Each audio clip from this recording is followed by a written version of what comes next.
Sister Wives Kody Brown's manipulative tears worked on Meri. Sister Wives has shown Kody Brown to use different tactics throughout the 19 seasons to convince his 4 wives to act and do certain things. Many people believe he used his strong emotions to manipulate Meri Brown in the end, and it worked. Meri and Kody Brown say goodbye. During the latest episode of Sister Wives, Meri and Kody Brown parted ways. However, Kody had used his final moments with Meri to express regret for how he treated her in the last 7 years. Likewise, he confused her by joking about walking her down the aisle to her new husband. Although Meri coldly looked at Kody's change of heart, it fully perplexed her. Furthermore, she was still moved. In a confessional, Kody admits he was transitioning from anger to grief. He says it's more like permission to move on. After leaving, Kody confesses he confused both Meri and Nathan Diltz with his goodbye. However, Kody expresses he is mourning the end of the marriage and the family. But fans think Kody was using his tears to manipulate Meri. Although Kody Brown was completely overtaken by emotions, he doesn't view divorce as the wrong decision. Seemingly, washes his hands clean after leaving. He says, "This moment with Meri is me moving from the anger to just this moment of grief." Furthermore, in the confessional, he mentioned he knows they shouldn't be married. However, he used his parting gesture to process his pain, and just trying to be safe in it, sit in it, own it, and heal it. Kody Brown confuses Meri and Nathan with his soliloquy. After expressing emotional distress, Kody Brown confused Nathan Diltz. While he pours his heart out for Meri in front of Jen Sullivan and Nathan Diltz, he relays it was just a brief expression. Kody acknowledges the misdirection of Nathan in the confessional. "When we get in my car and drive off, he just touches me and says, 'Friend, you know I'm not one to push, but are you sure?' Kody takes his normal snark and responds, 'I said, brother, if you don't understand now, I don't know how I'm going to be able to make you understand.' But Kody clarifies, 'I'm not questioning whether we're doing the right thing. I know that Meri and I can't be married. And I'm not questioning, our experience because it's a great memory.' After his good cry, he adds, 'It's just the end.' Kody refocuses on his current wife, Robin Brown, and how he hid his enamor for too many years. Meanwhile, Meri Brown becomes introspective. Kody Brown's manipulative tears worked on Meri. Once the doors closed and Kody Brown walked away, there was proof that his manipulative tears worked on Meri Brown. Stunned, Meri, in a confessional, said, 'I'm so confused.' Then, Meri talks with Jen Sullivan and says, 'Part of me was like, oh, so what have I done? Maybe I did the wrong thing.' When she thinks about Kody's words in the final hour, she is tormented. She reflects, 'If you're so clear that you don't ever want to be married to me.' She mentally battles the mixed emotions, 'Oh, and you're also saying things like, you never loved me.' She continues, 'But you're sitting here sobbing about the end of an era, and we had something special. Which one is it?' Jen Sullivan helps Meri curb the urge to return. Although Kody Brown is living rent-free in Meri's head, she tells Jen Sullivan, 'I'm not running back to him or anything like that.' Then she adds, 'It's just that, is he really sad about it?' I think that's normal. Like when you have a split, you question, wait, did I do the right thing? Jen points out Kody Brown had plenty of years showing his true colors. In a voice of reason, Jen tells Meri she has had time to mourn the relationship and it is time to move forward. Jokingly, Meri says it would have been easier if he had been a jerk. While Jen agreed, she reminded her that Kody usually is stupid about things in their lives. Meri knows it pulls on her heartstrings and makes her want to continue to try. But she needs to break the pattern and build new dreams.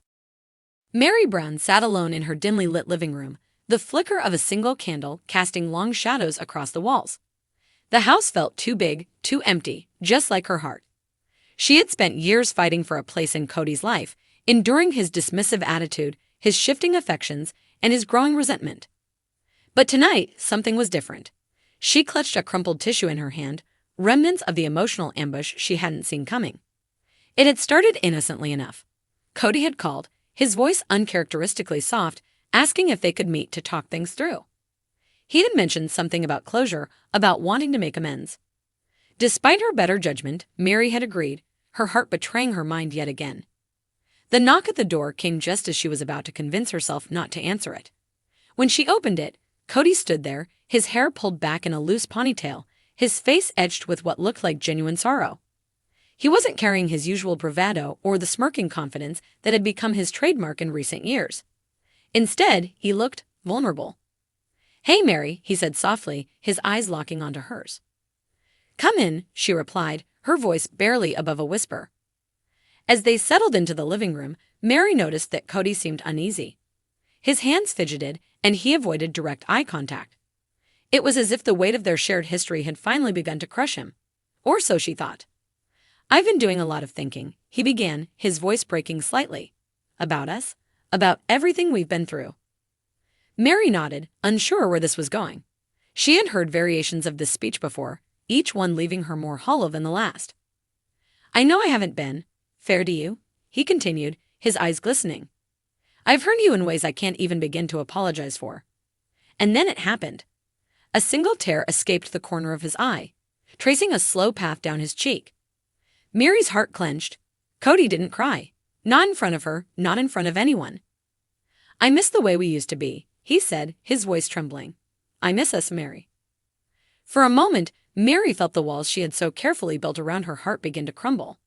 The man in front of her wasn't the distant, indifferent Kody she had grown used to. He was the Kody she had fallen in love with all those years ago. The one who had promised her forever. "I don't know what to say," Meri whispered, tears welling up in her own eyes. Kody leaned forward, taking her hands in his. His touch was warm, familiar, and atchingly painful. "Just say you'll give me another chance," he said. "I want to make things right. I want to be better for you, for us." Meri's mind raced. Could she believe him? Could she risk her heart again, knowing how easily he could shatter it? But then she looked into his eyes, and all her doubts seemed to fade. "I've never stopped loving you, Kody," she admitted, her voice trembling. He squeezed her hands, a small smile playing on his lips. "I know," he said, "and I've been a fool to take that for granted." The rest of the evening was a blur of tears, apologies, and heartfelt promises. By the time Kody left, Meri felt something she hadn't felt in a long time. Hope. But as the days turned into weeks, that hope began to waver. Kody's grand promises of change were quickly overshadowed by his old patterns. He stopped returning her calls, canceled plans at the last minute, and began to retreat back into the arms of his favorite wife, Robin. Meri tried to convince herself that it was just a phase, that Kody was struggling to balance everything, that his tears hadn't been a manipulation. But deep down, she knew the truth. One evening, as she scrolled through her phone, she came across a photo of them from their early days. They were young, happy, and full of dreams. She stared at it for a long time, tears streaming down her face. It wasn't until she saw the announcement on social media that everything finally clicked. Kody and Robin were planning a romantic getaway to celebrate their anniversary. The trip was lavish, extravagant, and a painful reminder of where Meri stood in Kody's life. She felt the familiar pang of heartbreak, but this time it was accompanied by something else. Anger. How dare he manipulate her emotions, make her believe that there was still a chance for them, only to discard her yet again? Meri picked up her phone and dialed his number. He answered on the third ring, his voice annoyingly cheerful. "Meri, hey," he said. "What's up?" "We need to talk," she said, her voice steady despite the storm brewing inside her. "Sure," he replied, sounding slightly wary. An hour later, Kody arrived, his carefree demeanor quickly evaporating when he saw the look on Meri's face. "I'm done," she said before he could speak. "Done," he echoed, confused. "Done letting you manipulate me," she clarified. "Done letting you string me along with your..."